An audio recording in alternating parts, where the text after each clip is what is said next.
الشيطان الرجيم بسم الله الرحمن الرحيم ولا تنكحوا المشركات حتى يؤمن ولأمة مؤمنة خير من مشركة ولو أعجبتكم ولا تنكحوا المشركين حتى يؤمنوا ولعبد مؤمن خير من مشرك ولو أعجبكم أولئك يدعون إلى النار والله يدعو إلى الجنة والمغفرة بإذنه ويبين آياته للناس لعلهم يتذكرون صدق اللہ العظیم۔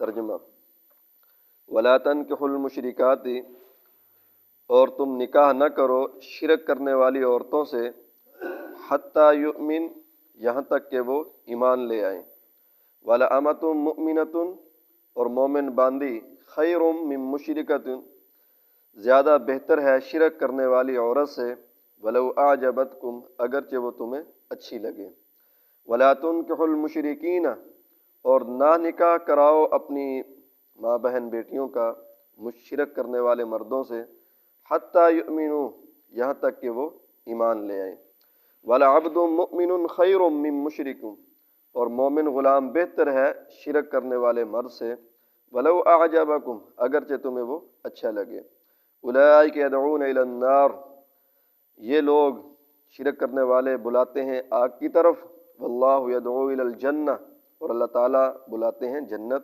والمغفرہ، اور بخشش کی طرف، بإذنہ، اپنی اجازت سے، ویبین آیاتہ للناس، اللہ تعالیٰ اپنی آیات کو بیان کرتے ہیں لوگوں کے لیے، لعلہم یتذکرون، تاکہ وہ نصیحت حاصل کریں۔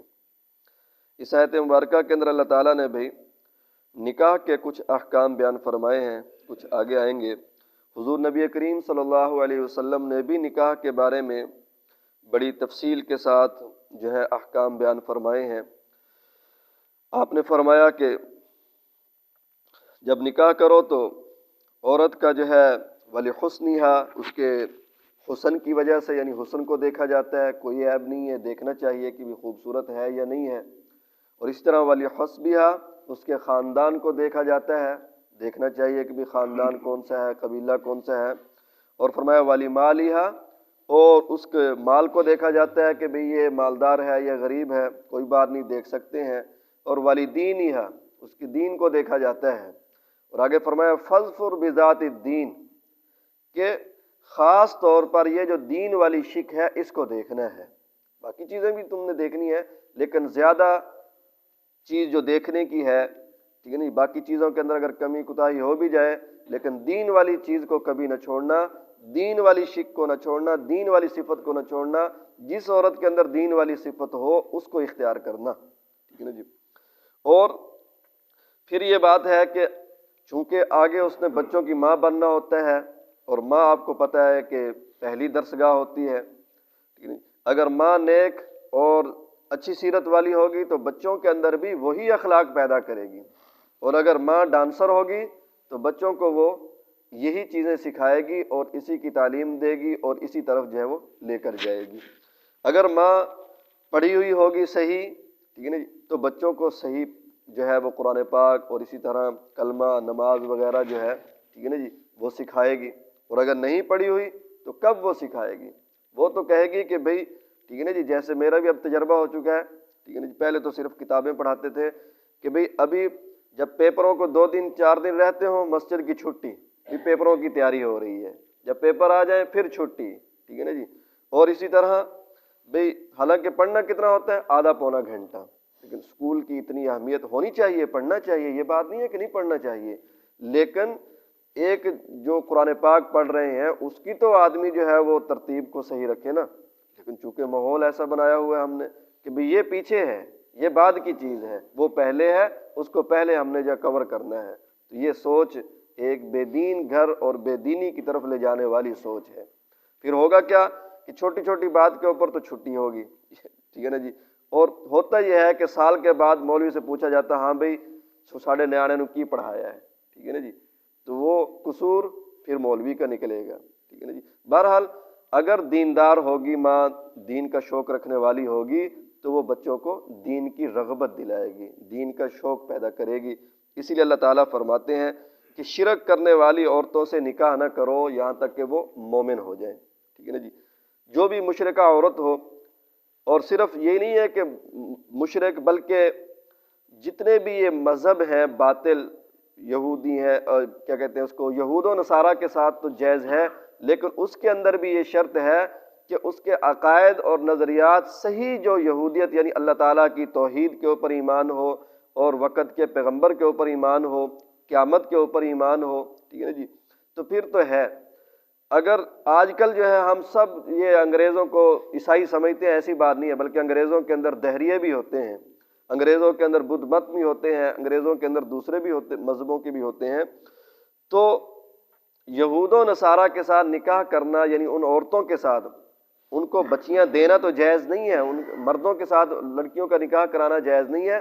ان کی لڑکیوں کے ساتھ نکاح کرنا جائز تو ہے، لیکن یہ جو ہے پہلی بات تو یہ ہے کہ اب وہ نہ یہودی رہے ہیں نہ وہ عیسائی رہے ہیں.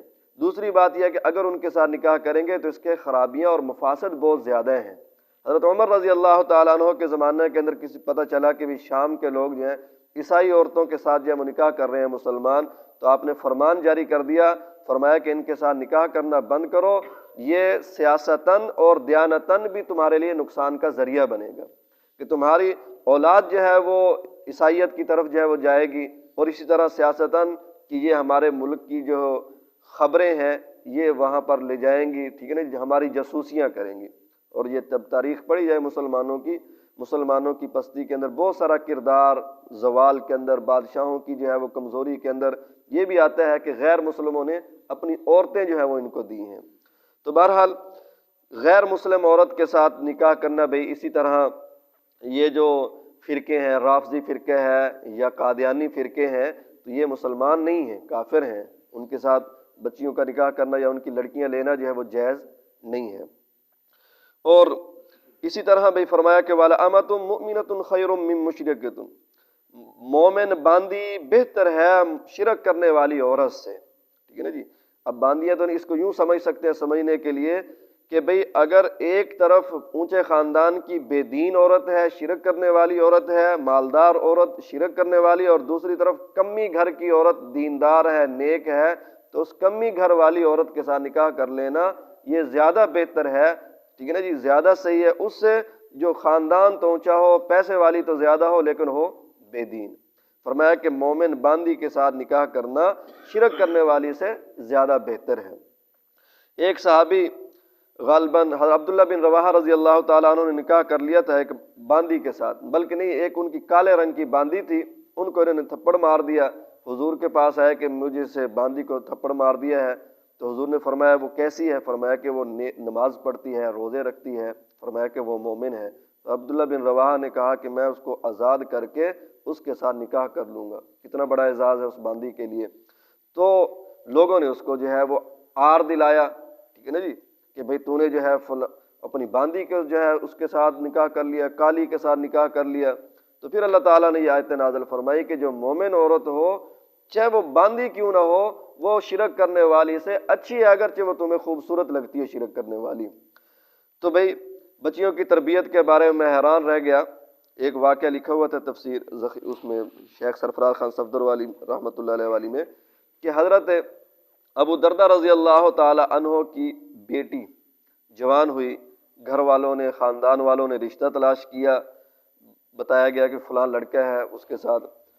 تو حضرت ابو دردہ کو جب بتایا گیا تو فرمایا کہ میں وہاں نکاح نہیں کروں گا اپنی بچی کا.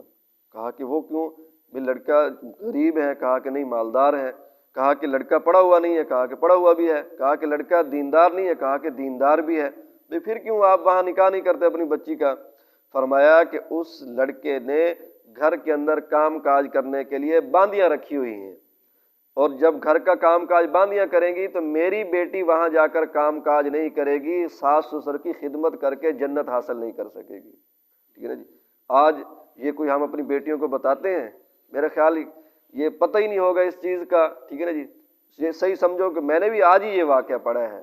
تو اس طرح کی تربیت جب بچیوں کی ہوئی ہوگی تو کتنا جو ہے جنت والا ماحول، اور جو ہے کتنا گھر جو ہے وہ سکون والا ہو جائے گا. فرمایا وَلَا تُنْكِحُوا الْمُشْرِكِينَ حَتَّى يُؤْمِنُوا، مشرک مردوں سے نکاح نہیں کروانا یہاں تک کہ وہ ایمان لے آئے. تو کافر مرد کے ساتھ بھئی چاہے وہ یہودی ہو یا عیسائی ہو، کسی کے ساتھ جو ہے وہ مسلمان کو دینا، بچی کو دینا جائز نہیں ہے۔ وَلَعَبْدٌ مُؤْمِنٌ خَيْرٌ مِّن مُشْرِكٍ، مومن غلام جو ہے شرک کرنے والے مرد سے بہتر ہے، وَلَوْ أَعْجَبَكُمْ، اگرچہ تمہیں وہ شرک کرنے والا اچھا لگے۔ باقی بھئی شرک کیا ہے؟ شرک یہ ہے کہ اللہ تعالیٰ کی صفات کے اندر کسی کو شریک ٹھہرانا۔ مثال کے طور پر اللہ تعالیٰ کی صفت ہے کہ بِكُلِّ شَيْءٍ مُحِيطًا، کہ اللہ تعالیٰ نے ہر چیز کا احاطہ کیا ہوا، ہر چیز کا علم اللہ رب العزت کو ہے، ٹھیک ہے نا جی۔ اس جو ہے خاصے کے اندر کسی اور کو شریک کر دینا، اور اسی طرح واللہ علی کل شیء قدیر، اللہ ہر چیز کے اوپر قادر ہے، اس قدرت کے اندر کسی اور کو جو ہے وہ شریک ٹھہرا دینا کہ بھی فلاں بھی قادر ہے، فلاں بھی جو ہے بیٹے دے دیتا ہے، فلاں بھی بیٹیاں دے دیتا ہے، یہ بھی شرک کے زمرے کے اندر آتا ہے۔ اس سے فرمایا کہ وجہ یہ ہے کہ اولئک یدعون الی النار، یہ مشرک لوگ آگ کی طرف بلاتے ہیں، واللہ یدعو الی الجنۃ والمغفرہ، اللہ تعالیٰ جنت اور بخشش کی طرف بلاتے ہیں۔ وَيُبَيِّنُ آیاتہ للناس، اللہ تعالیٰ اپنی آیتوں کو بیان کرتے ہیں لوگوں کے لیے، لعلہم یتذکرون، تاکہ لوگ نصیحت حاصل کریں۔ اللہ تعالیٰ سے دعا ہے کہ اللہ تعالیٰ ہمیں قرآن سے نصیحت حاصل کرنے کی توفیق نصیب فرمائے۔